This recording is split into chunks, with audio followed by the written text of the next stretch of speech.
சேரர் வரலாறு பகுதி 8 தொடருகிறது. கரூருக்கு அண்மையில் புகழூர் எனுமிடத்தில் காணப்படும் புகழூர் கல்வெட்டு என அறியப்படும் இத்தகையதொரு கல்வெட்டு கோஆதன் என்பவன் பற்றி குறிப்பிடுகிறது. இது வாழியாதன் இரும்புரையே என தொல்லியலாயர் கருதுகின்றனர். ஆடு கோட்பாட்டுக்கு சேரலாதன் பண்டை தமிழகத்தின் மூவேந்தர் மரபுகளில் ஒன்றான சேர மரபை சேர்ந்த மன்னனாவான். சங்கத்தமிழ் நூலான பதிற்றுப்பத்தின் 6வது பத்து இவன் மீது பாடப்பட்டது. காக்கை பாடினியார் நச்சினார்க்கினியர் எனும் புலவர் இப்பதிக்கத்தை பாடியுள்ளார். குடக்கோ நெடுஞ்சேர் ஆலதனுக்கு வேளாவி கோமான் மகளுக்கும் இவன் மகனாக பிறந்தான். இவன் ஆடுகோட்பாட் சேரலாதன் என்ற பெயரில் அரியணை ஏறும் முன் ஆடல் கலையில் வல்லவனாகி ஆட்டனத்தி எனும் பெயரை கொண்டிருந்தான். கலையார்வம் கொண்டு விளங்கிய இவன் அன்பு, அறம், அருள் ஆகிய நற்பண்புகள் உடையவனாக நல்லாட்சி நடத்தி வந்தான். இவன் 35 ஆண்டுகள் ஆட்சியில் இருந்ததாக சொல்லப்படுகிறது. தகடூர் எறிந்த பெருஞ்சேரல் இரும்புரை கிபி 148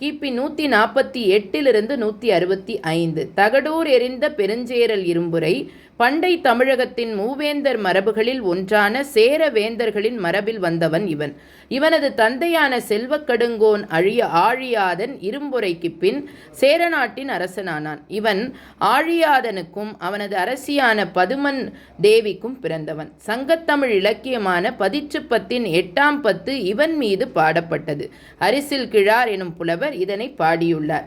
தகடூர் மீது படையெடுத்து அதன் மன்னன் அதியமானை வென்றதன் மூலம் இவனுக்கு தகடூர் எறிந்த எனும் சிறப்பு பெயர் வழங்கியது. இதனையொட்டியே தகடூர் யாத்திரை எனும் தனி நூலும் எழுந்தது.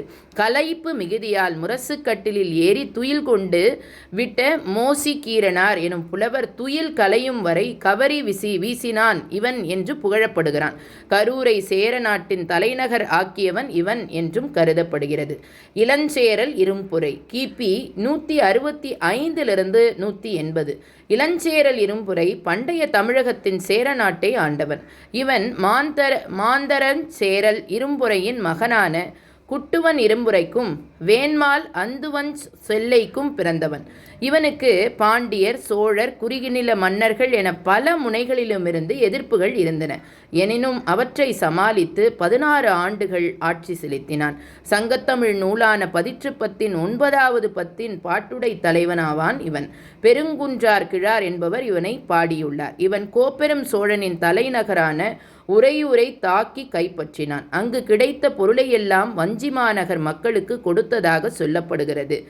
சேர வரலாறு தொடரும்.